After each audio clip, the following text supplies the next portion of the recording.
In this episode of the String Band Sessions podcast, Concept to Creation series, we'll be talking with the Joseph A. Ferko String Band and the South Philadelphia String Band. I'm here with Music Director Matt Gibson and Theme Committee Coordinator Justin Fayette of the Ferko String Band. Joseph A. Ferko String Band, I should say. Thank you guys for being here. We appreciate it. Thanks for having us. Very much.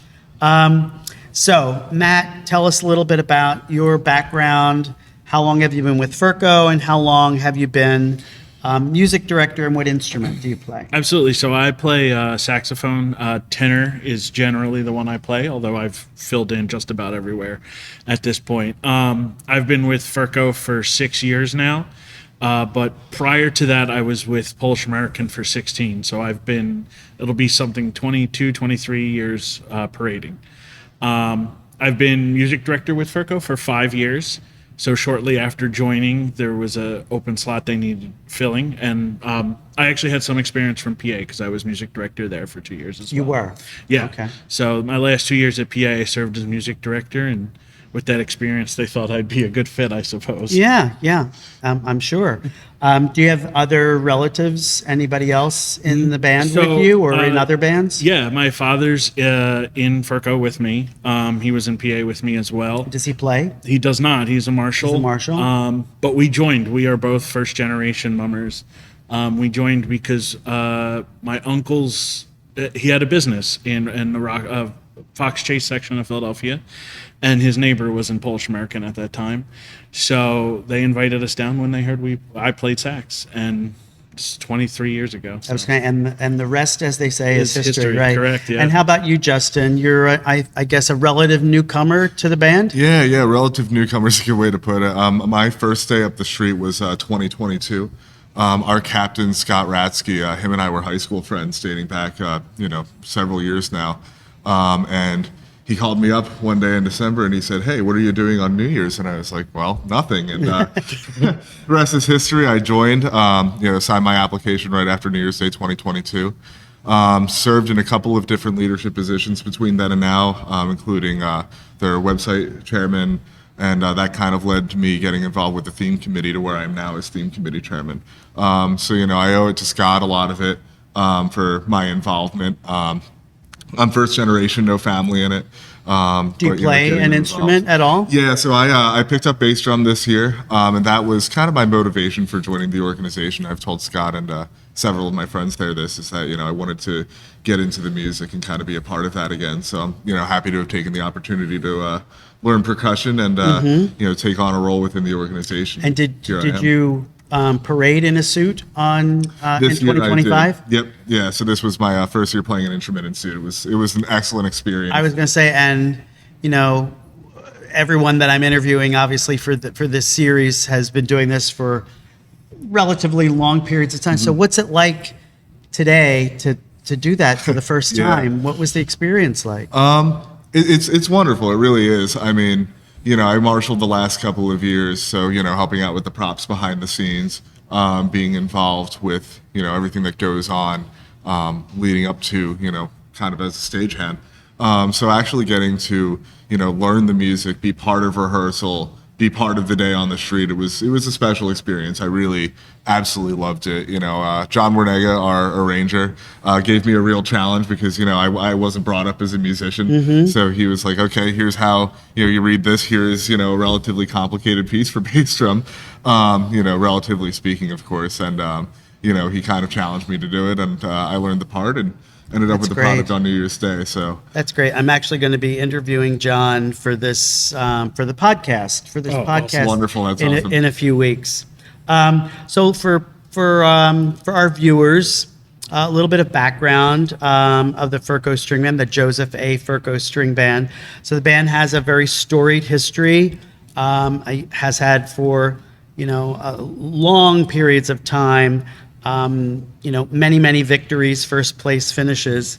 The band was started by a Philadelphia pharmacist, Joseph A. Ferko. He was really one of the first, if not the first, captain to move beyond just the traditional kind of mummers strutting to actually dancing to the music in front of the band. What's interesting is that Joseph Ferko worked for another pharmacist named John Freilinger before opening his own business. And coincidentally, Joseph A. Ferko, most people don't know, was the captain of the Freilinger string band for 5 years before he started, obviously, his own band and then really became, a mummer's icon. Absolutely. For sure. Absolutely. So, Matt, where is the band headquartered? So the band's currently headquartered in the Bridesburg section of Philadelphia. What used to be the Bridesburg exit of 95 would drop you right in front of our club. Now you have to go up to Allegheny and down, but it's not that bad of a drop. We have a brother band in the area. Aqua is right up the street from us. So we consider them somewhat of our neighborhood rival, but we get along most of the year. I mean, I think that's the wonderful thing about string bands is outside of New Year's Day where we are a brotherhood. Yeah, and a lot of people aren't really completely aware of these different communities where the bands exist. People know, of course, of 2 Street and the bands that are all kind of along that thoroughfare. But as you said, there are bands in other parts of the city. Aqua, Ferko, Polish American, Duffy, are in different parts of the city. And then, Absolutely. of course, we have, bands that are headquartered in New Jersey as well. Yeah, and this will be our 50th year in Bridesburg. And the young contingent, the young core that we have in our bands really enjoy being in Bridesburg. So we've been working on cultivating a better relationship with our neighborhood this year. With the community. Yeah, absolutely. That's great. Personally, we think that our presence, outside of 2 Street, and all the respect to the 2 Street bands, it's a lot of history, important history, but bringing it to other sections of the city, I got to give Uptown a lot of credit. Being up in Bensalem, it really does make it accessible for a lot more people, which is a large part of what we're trying to do and what kind of our recruitment drive gets at is the accessibility and bringing it to greater Philadelphia, bringing it outside of the area to New Jersey. And Ferko in 2025 is a fully co-ed band now. What would you say is the split between male female? I would say we're probably close to 50-50. Very close at this point. Yeah. Yeah. Yeah, I mean, the women coming into our organization has really been a blessing. And it was I guess for me, I was in PA and we were all male. And then when I joined Ferko, it was all male. And I remember when we made the decision to go co-ed, it was just kind of for me, it was natural because every band I've been in high school and college was co-ed. It was just, they were musicians. We were all achieving the same goal. At the end of the day, does it really matter? But yeah, now we're 50-50 and they are as involved as any male in the organization. And, quite a few of the bands that were historically, all male bands are no longer, Correct. All male bands. Right. And I think that, we refer to it as a hobby. So I think for the hobby, to continue and to thrive and to flourish, there has to be, I guess, in how each group looks at it. Absolutely. What's important to us Yes. is if it's important to us to continue to grow and thrive and progress and improve and whatever. Yeah. If that means changing up from what we used to be, that's. You had brought up community earlier, and that's kind of a big part of what our organization is. We consider it a big family. And remember one member a while ago, we were talking about band jobs, and he said they have to take 100% effort, put another 100% on top of it. And that's kind of what we do with our recruitment effort. And, we've expanded the box, if you will. So not only are we taking, younger guys from high school, we're taking women, we're taking talented college musicians, that go to the likes of Penn State, Westchester, kind of expanding the pool that we're looking for in the musicianship is important to kind of keep it going. A lot of these young guys, have a real deep-seated passion for what we're doing here, for mummery as a hobby.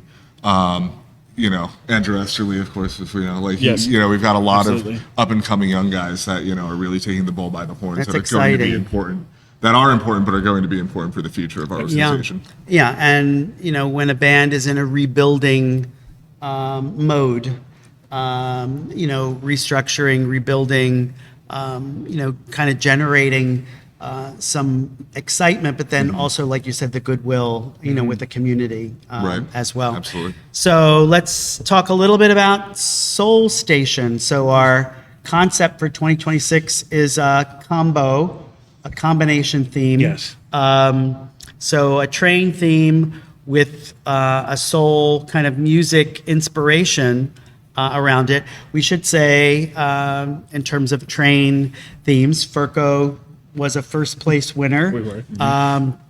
In the 1990s with Choo Choo Choo Boogie, which was a train theme.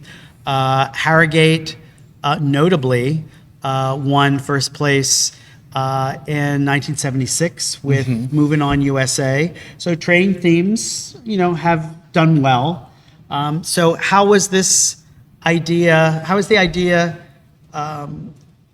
idea come about to do one or the other and then decide to do both?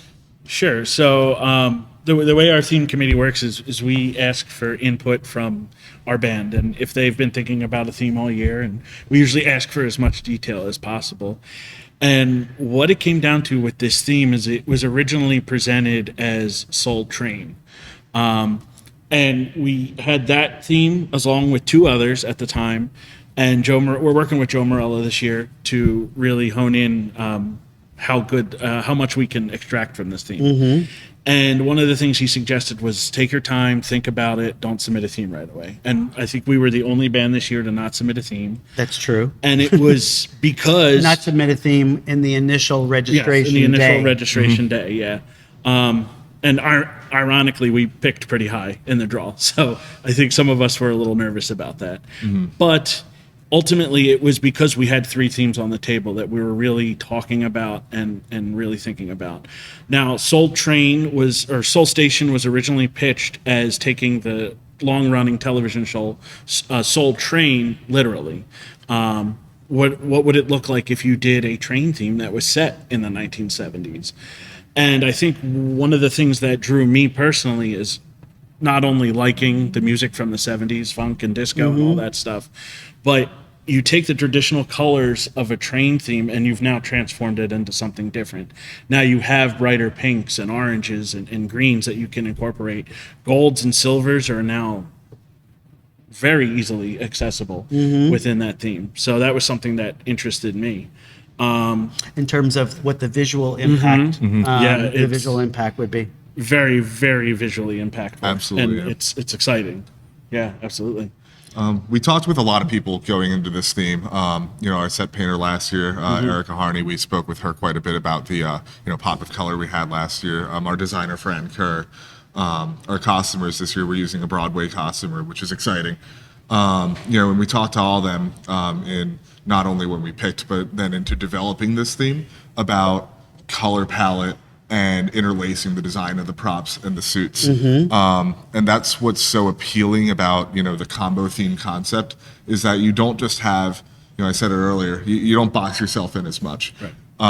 So what we wanted to do was have a big pool of ideas to draw from. And there is plenty, when taking those two concepts. Not only do we have the show, we have past string band shows. We have a lot of music to draw from to inspire ourselves. So that's kind of something we've learned, developing this committee the last couple of years is the more focused you are on a hyper-specific theme, it can be done, but you start to limit yourself. And that was some of the advice Joe Morella gave us was don't limit yourself, go draw from a bigger pool. And for those who don't know the name, who don't know who Joe is, Absolutely. so Joe is a former judge Correct. who does some consulting now Right. Yes. with bands. So for the kind of direction of the train versus not versus, but kind of blending the ideas together. So did you look at Choo Choo Choo Boogie?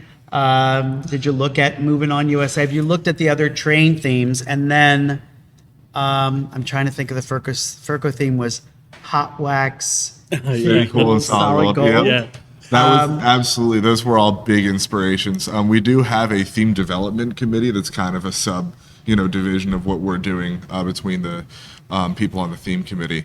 And their entire focus is, what we're doing in the future. And they did a lot of work developing this theme, but that's something, we have a contingent of young guys that every Tuesday, they'll pop on the TV and, they'll put on the old mum tapes, from days past, and they'll look at, shows that are not even related, just to look at things like prop mechanics and how the band moves. So there's a lot of inspiration that goes into Yeah, it. absolutely. And I think one of the probably funny things is every year when we go to serenade the winning string band, and for those who don't know, like the serenade is the chance for the other bands to show respect to the winning string band. This year was obviously a split between Two Quaker string and bands. South Philadelphia. The past couple of years, we have done this kind of program where we would pick an old theme, we would recreate it to some simple degree. And this year, ironically, we had picked Hot Wax. So there is a video of us performing for both South Philly and Quaker, doing a show doing a version of Hot Wax, which I've watched a million times. It's very entertaining. And then we play an arrangement by John Renega that really shows off our technical prowess. So Right. And John writes. John writes our theme for us. He'll be writing our theme for us this year. He's written for us since the winter year, which would have been 4 years ago now. When we think about a Soul Train idea, of course, it was a dance show. And the dances of that era, absolutely, people are going to bring that to mind when they hear this. So who does that? Who does the choreography? Absolutely. So Riley Thiel is our choreographer this year, working closely in conjunction with Byron Friend, who's our drill director, presentation director, to kind of bring those concepts to life. So, of course, she'll work with Scott Ratsky, who's our captain, very closely on not only his movement, but also give some ideas for the band's dancers, input for the band's drill, so it's all cohesive. That's kind of the name of the game, is not only do we have props and music that, look the part and sound the part, but also what are we doing visually that makes sense with it? Frankly, that's something that we struggled with, as we've developed. So each year we've kind of been focusing on different areas as we build. So, so what is the visual direction of this? Is the visual direction half train and half sort of Soul Train 70s look to it, or is So it one or the other? I think you've basically nailed it, exactly Okay. what it's going to look like. It is literally an incarnation of a train that rolls right out of the 70s. I think you're going to see some Art Deco stylings, bright colors. You're going to see homage to the disco era, disco balls, things like that are all part of our show. Absolutely. Okay. Yeah, I love a good disco theme. I just think it's that music, that era of music, really brings in an audience, a crowd, because it's it's music that was very popular that people still kind of go back to. And you've got a relatively young band. So how does the band feel, Justin, about kind of doing something that's from a different era? Absolutely. You'd actually be kind of surprised. So we've had a couple of open houses this year, which they're always a lot of fun. We get a lot of our young crowd out, and they're listening to Electric Light Orchestra and a lot of those era appropriate groups. A lot of the disco type beats that we have a Spotify playlist that the band's contributed to. There's hundreds of songs in there, and a lot of them have come from our young guys. Close to 375 songs from the 70s that we've at least listened to as an organization. Okay. In It's the past To year. pretty draw incredible. from for Yeah. this, or Oh, just yeah. generally speaking? Well, Just for general inspiration. I think I we've think. used it both ways. So yeah. where do we stand timeline-wise? How much of the music has John provided so far? So as of right now, this instant, me speaking, we have 2.5 minutes. This week, Tuesday, we expect to be close to the 4-minute mark, 3.5 to 4-minute okay.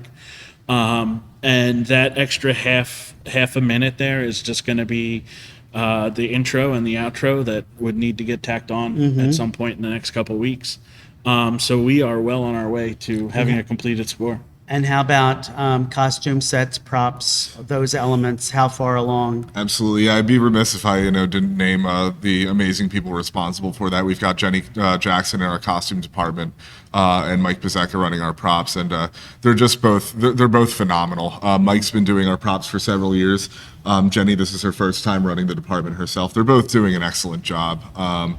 Jenny has such a eye for the materials and how everything looks together. Sometimes, like, very minute special details, she's like, we need to do that. I'm like, hey, this is your show just as much as it is the rest of ours. And then Mike with our props, he's done a phenomenal job of kind of taking what we've described to him and putting it to life. And everyone that works for them. It really does take a village. A lot of our entire band works with those individuals to kind of make this whole thing happen. So it really is not just one person running the show. It is everyone has a piece, which is really something that's special, I think. Yeah. Absolutely. Do we have an idea of what Scott's role or character may be that we could share a little bit of? So without giving too much away, a lot of it is inspired from the show. We've looked at, Saturday Night Fever, of course. We've looked at Soul Train. So you can expect, that show front runner type 70s vibe. Okay. We're really excited for what he's doing. Jeff Kirby is working on his costume as we speak. There's a lot of really cool ideas out there for what Scott is doing. Are you doing, it didn't really occur to me to ask this of any of the other groups because the themes are different, but are you doing wigs? Are wigs part of it? Because when I think of the 70s and Soul Train, I also think about like wild hairstyles. So that is definitely something we talked about early in development. It is, yep. It is also something I think we crossed out early in development. Okay. Because I think as we were going along, we realized the vision for the costume we had didn't necessarily lend itself to a wig. Okay. So you'll see a traditional mum hat on there. I won't give too much away because I want it to be a surprise. But, Of course. Yeah. There are more elements that we wanted to add that wigs wouldn't have necessarily added to the effect that we're trying to go Okay. for. But it is really just a cool collection. We're really looking forward to what gets put out. That's Yeah. great. Well, listen, thank you. So are we going with Soul Station for a title, do we think? Yeah, so I think that is something we spent probably the first week or two Yeah. discussing, whether good or bad. But we did ultimately decide on Soul Station, and it is what we are sticking with. Yeah, I mean, Absolutely. it tells you. Straightforward, It yeah. tells you what it is. It starts the story. That's the goal. That's for sure. Absolutely. Well, thank you, Matt, so Absolutely, much. Jim. Thank you so much, Justin. Absolute Thank pleasure. you. Thank you. That's Matt Gibson and Justin Fayette from the Joseph A. Ferko String Band. Thank you, guys. Thank you so much for having us. So I'm here with presentation director Jim Browne and theme co-chair and band director Jay Nestor of South Philadelphia String Band. Thank you, guys. Thank you so much. Thanks for having us. For joining us for the String Band Sessions podcast. So Jay, tell us a little bit about your history with the band. How long have you been with South Philadelphia? How long have you been in these roles that you have? So I joined the band in January of 2014, right before this hugely successful run that the organization has had. I've been co-chair since 2015, the first year that I took a costume, and a director on and off over the last 10 years. And were you in another I string was band in previously? Ferko. Yeah, I was in Ferko for 14 years. Okay. There I was theme chairman and costume chairman, Okay. as well as a director. And what instrument do you play, or do you play? Yeah, when I first joined the band, I played baritone, and about 5 years ago, I switched over to tenor. To tenor. Great. And Jim, so how long, you started as a little guy, so how long have you been with the band? Basically born into the band. My dad's been a member since, I would say, 78, 79. My first year marching in a suit was in 95. So this is about 30-something years. in Wow. costume. Mm-hmm. Yeah, this will be my first year not in costume since I started. So Not in costume? Yes. Oh, we'll have to probe that. What did you play? alto and tenor, mostly tenor though. Mostly tenor. So you mentioned Dad. Yep. So Dad's still the president Yep. of the band, and so he's been He's since been the president- 70s? He's been in since 78. I think 79 was his first year in costume. He's been president since, I think, 96. Okay. So Are there other, and who I else have is, a brother. who else is in the band? Yeah, my brother is a marshal now, but he played basically a bottom horn tenor throughout his, career doing it. But he's a marshal now. So And do you have family and other bands? no, this is it. It's just us. Just you? Yeah. And how about I didn't ask you that? Yeah, my brother's in the band. He's a marshal as well. Okay. And that's it. No family in other Great. organizations. So Jim, we'll extend our congratulations. You were officially inducted into the Philadelphia Mummers String Band Association Hall of Fame for 2025. And congratulations on that well-deserved honor. So for 2026, so South Philadelphia String Band was founded in 1946. So this is the 80th, 2026 is the 80th anniversary of the band. Any special plans for the 80th? Yes, so the band was founded on May 14th of 1946. And on May 14th of 2026, the organization is going to have a celebration in Disney World. So the band is setting up a trip for all of our members to go and be part of that celebration. and Wow, observe that'll our be a 80th big year. group. Yeah, A big trip. So you're talking about the band members and their families, families. friends. Yeah, and it's a perfect time of year, great time of year to do that. That's great. So a little more history. South Philadelphia String Band does hold the record, interesting record to have, for the longest period between first place finishes, from 1975 to 2016, which is a 41-year hiatus between first prizes. But now the band has won first place in 6 out of the past 9 parades.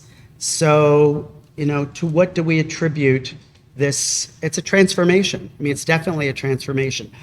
You mentioned the record extends beyond just the first place finishes. Yeah, so I like to say we're trying to make up for lost time. That 41 years, we're trying to get as many as we can, as fast as we can. 6 out of the last 9 parades. We've been in the top 4, 18 consecutive years, which is currently an active streak amongst all the other bands. And we've been above 95 points for 9 consecutive parades, and that's never been done before in the history of the parade. So I think it goes to what this guy has been the spearhead of continuing to drive creativity and make us better. So Jay, yeah, that's pretty impressive. So what's your perspective on that? He's kind of leaning into you. What do you think? Well, I think the main thing is the continuity of the officers, the theme committee, the members, the marshals. I would think over the last, I think 2008, I became chairman of the theme committee. Jay came along about 15 and joined in, and been working hand in hand. But in that time, a lot has changed from that point. We've been through different vendors. We brought in more people. The officers behind the scenes are constantly trying to raise money, improving the club. The marshals are always there working, whether it's off nights on their own. So, we come up with a lot of these ideas, but without them supporting us to be able to, raise funds and build these things, our ideas are that's it. They're just ideas. They don't come to life really without all those other people. And the theme committee, it's a big group, a collection of people that, had hands in other themes and other bands. And these people now come together and, we push each other, and guys are constantly sending new ideas, fresh ideas, to see if we can make that happen on the street with the limited capabilities that, big shows on stage can do. We can't. So, That I makes sense. contributed a lot of that to those people more than anything else. Well, that makes sense. Of course, it's, I've said in a couple of the interviews that, string bands is a team sport. I mean, Absolutely. it really is a team sport. It's, what they say is only so strong as, everybody coming together, rowing in the same direction. That's not easy all the time because people do come with their own ideas and then choices have to be made. So we had 2 first prize winners in 2025. South Philadelphia and Quaker City String Band. Unprecedented, never happened in 124 years. is it having any kind of impact or dynamic, do you think, in the band? Do you think the band feels different because they're in this kind of co-champion situation? I'm going to say no. I think that we look within ourselves because that's what we can control. We just so happen to have a band that tied with us on New Year's Day. It doesn't really affect how we plan or what we look to do throughout the year or what we look to do on New Year's Day for 2026. We can't control what anybody else is doing. We can only continue to try and better ourselves or be better than what we've been over the last 15, 18 years. So, we're aware that we were tied and we're aware of where our competition is as far as line of march and such, but it doesn't become part of the calculus of what we decide we're going to put on New Year's Day for those judges and for the people that watch us. Well, that's fair. So let's make a transition now. This is concept to creation. So let's talk about 2026. So 2026, our concept is Cave of Wonders. So how was this chosen? Why this idea for this particular year? The reason it was chosen, well, actually, going into that day, we've had a number of themes ready to go, just in case where we were submitting, because obviously it was random order, I believe, right?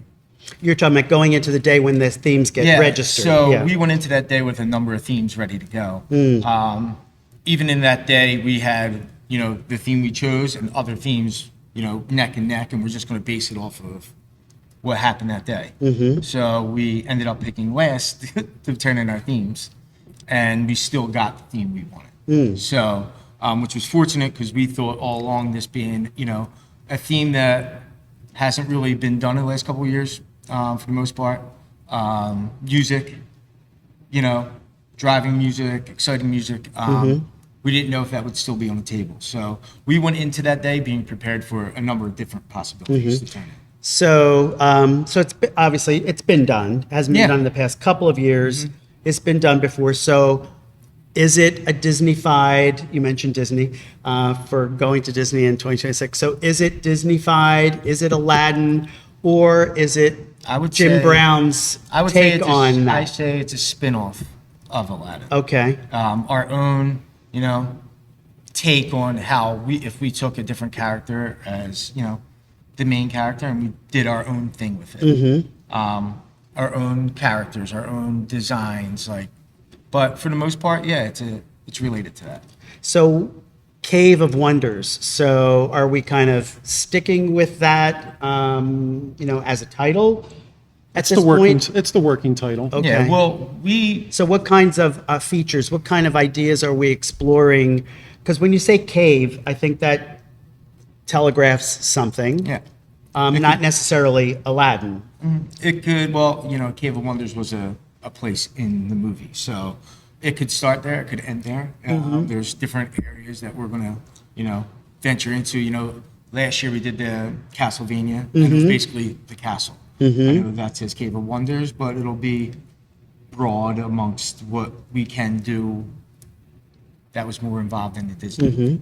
So, so are we going to see Jafar? Are we going to see the genie? Are we going to see You'll Jasmine? have to wait to see, Jim. You'll have to wait to see. I'm just kidding. Yeah, we will wait. We will wait to see. I'm going by your facial expression. You could. I mean, there's definite possibilities. To see some of those characters. Okay. So when we think about music, so from a music perspective, so I should let me ask at this point. So who writes the score? Chris Farr is our music arranger, and Lou Polina is our musical director. As a musical director. Yeah, just to touch on Chris, we first won when we hired Chris. It was his first year arranging for us. With Day of the Dead. Yes, correct. That was his first year arranging 2016. for us. So, since we've hired him, he has been a vital part of putting together our shows and heavily involved in the whole process from the time of deciding the theme up until and through New Year's Day. So, he, along with other vendors, but him specifically has been a vital part of the success. Yeah, I mean, musical arranger is one piece of what he, the bulk of what he does. However, he's part of our theme committee meetings throughout the year and has a really pivotal part in what you see. Yeah, on I was New Year's gonna Day. I was gonna actually ask about that in terms of the collaboration between the two of you, between It's vital. Chris to what and we you. have. Yeah, I mean, well, you talked before we got into this about general effect. Mm-hmm. So, we plan our theme out very tight between time and counts, Mm-hmm. and me and Chris do work hand in hand on making sure the music and the visuals are married Mm-hmm. throughout. So it's a process. I think as the years have gone on, it's become it's had gotten a little easier because we've been doing it now for Yeah. 10 years. Yeah, the collaboration, almost kind of anticipating what the other person is thinking or going to, how the other person's going to react to, well, if we do this. So having the vision, setting out a vision today, because of the way the judging has evolved, Yeah. it can't just be a music vision or just a costume vision or just a presentation vision. It has to all intersect. And 4.5 minutes is, it's like I used the word earlier, I think intense. Like it's intense to just kind of weave all these things, all these elements together. Yeah, it's the continuity, I think, like I said earlier, between not just, myself and Chris, but, everybody has a role. And I think it's not a question of who's doing what anymore. Like Jay does his thing inside with the costumes and takes care of all that and has his crew. And we have like running jokes in the band, the inside group, the outside group, like whether it's you're building props or, making the costumes work and, improving on things. Everybody has a role, and there's never any more like, oh, what can I do? I feel like everybody already knows what they can do to help. So it's actually made itself, its own thing. And just to kind of support that idea is, we talked about the number of people that are involved in this throughout the year and the membership. And we have 67 costume performers on New Year's Day, 150 marshals, and you can have as many different opinions as you do people. But the one thing that I find in our organization that really is part of our strength is the singular focus that we will do whatever it takes to make sure when we walk out that door on New Year's Day, we have a true, real opportunity to bring home another victory. Sean Grazer does the costume design. And the set design. David Rigler. David's doing the sets. Correct. Yeah, I'm going to be interviewing David actually for the String Band Sessions podcast next month. So thinking about how everything sort of fits, together with the different elements coming together. Props has become a really big component. Sets and props and makeup and masks, all these things coming together. And no secret. I mean, South Philly has become sort of, I'll say, one of the preeminent prop builders, users, movers, in the parade. How do those decisions get made about, like we talked earlier, about how much is too much? Is there too much? Could there be too much? I think it's the way it's designed and your ideas you come up with, and you don't want to leave a good idea home. So if you have the ideas, you just got to think about, how can you make it work with the time you have and the space you have. I think a lot of our work is done well before, I said mum season. I think I'd say we're ready to go by then. We're at that point, everything pretty much is done. Yeah, will we come up with somebody might say something in October, November and be like, I have this idea. And we'll be like, okay, how can we get that in? This is a great idea. Does that happen a lot? Absolutely happens, yeah. 2020, one of the guys, Danny Kosher, great guy, always comes up with tremendous ideas. Came up with an idea leading into, I think it was the end of November. And I called Chris. I loved his idea, and we worked it into the music, worked it into the props. Was that for Carousel? Yeah. Yeah. Yeah, it was like the whole cannon shooting the Ferris wheel coming off. Yeah. He saw it in a movie, and we're like, like the whole show is kind of quirky, and we're like, let's fit this in. But that does happen, but for the most part, it's all laid out by now. We're pretty much the design of the show and props and all is done. So you gave me my good next transition, which is inspiration. So you're working collaboratively with other folks in the band, but you're kind of laying out a vision for something. So where do you get your inspiration from? Do you go to Broadway? Do you TV, movies, reading? I would say everything. I mean, most of the guys find a lot of videos, just whether it's TikTok or, And do they send DCI stuff? Do they send stuff to you and say, take a look at this? Do they send stuff? Yeah. Yeah, our theme committee group text is, at some days, is pretty crazy. Okay. They'll constantly, I tell guys, just send whatever you find. We always want to try to find something that hasn't been out there, try to push the envelope a little bit if we can. Right. But yeah, for the most part, we tend to try to find different things, and whether it's Broadway, cheer groups, DCI, whatever. I mean, whatever's out there. Yeah. Just different things from whether it's around the world, videos of people doing different productions. Even today, like even the Fancy Brigades. I know some bands watch, what the brigades do, and there could be a germ of an idea or something that they do, and they're not doing that, but that made you think, oh, well, what if we applied that absolutely, concept to something, something that we want to do.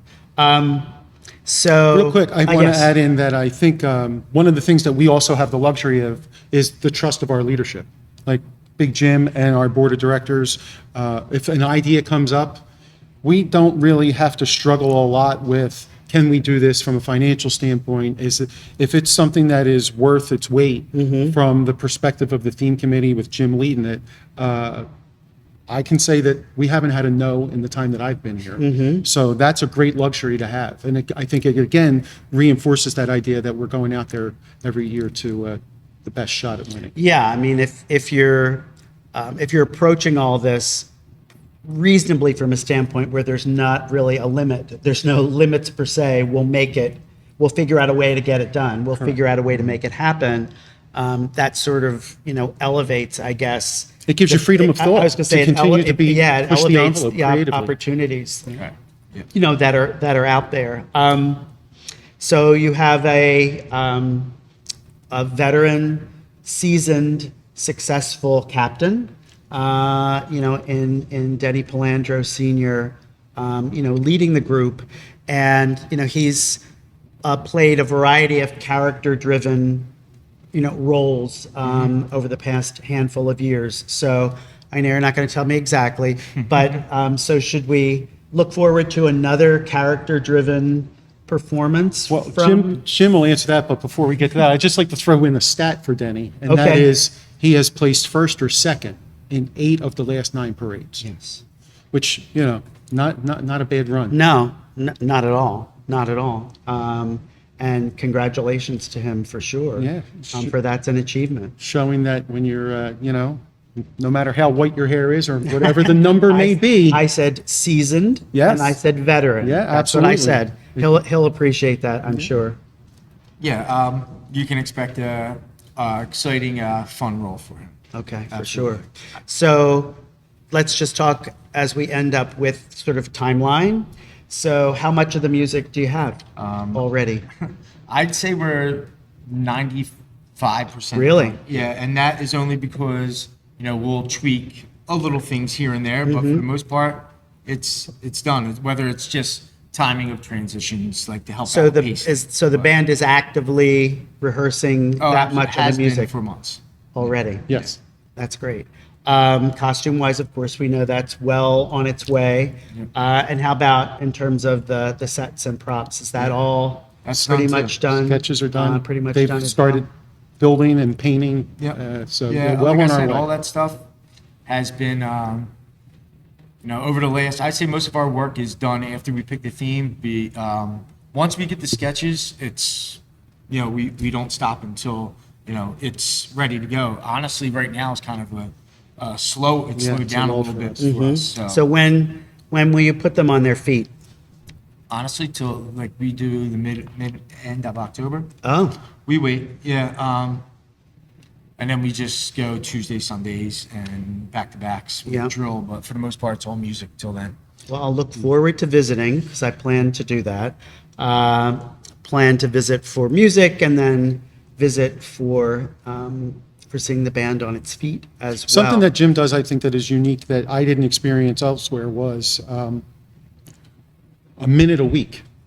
He said we'll start in the late October, and he tries to do a minute of drill each week. Adding a minute As each, you can- adding a correct. minute each week. So that Teach we kind of mostly teach on Sundays and then. Do you feel like giving them too much more than that is I don't overwhelming? think you can give more than that. I think we try to cram it because I think it's easier to teach, and the guys are more attentive if you're, moving a little faster, and if you're slow, and you can lose the focus of 60-something guys really quick, and you have to be prepared, and Yeah. otherwise, you don't have people's full attention. So No, try and, to keep it fast. and as it's cumulative, so as you're adding, and then when you finally see that, first or second time where it starts to come together in its totality, then you start to say, oh, okay, maybe there's this, maybe there's that. it also means don't miss 'cause- rehearsal, because if you miss a week, you miss a lot. and that's another reason. or then you're These guys feel behind. like they can't. They Or can't. then you're miss. behind. But just touch on one more thing. I started doing the drill again in 2015, but a few years before that, Joe Ferry was doing the drill. And during those, I was doing the drill before that, and then he came in and me and him, worked together with it. Like he was doing the X's and O's, and I picked up a lot of things from him. Yeah. To kind of putting stuff together, or how he put it on paper. I took essentially how he did it a little bit, and I transformed it into my way, but he was, a staple in what we were doing and how we got here. Terrific. A great tribute, for sure. Yeah. Well, Jay, thank you so much. Pleasure, Jim. Thank you And for having Jim, us. thank you so much. Thank you. That's Jim Browne and Jay Nestor from South Philadelphia String Band. We hope you're enjoying the String Band Sessions podcast. This was our final episode of the Concept to Creation series. Next month, we will continue the podcast with a series of one-on-one interviews.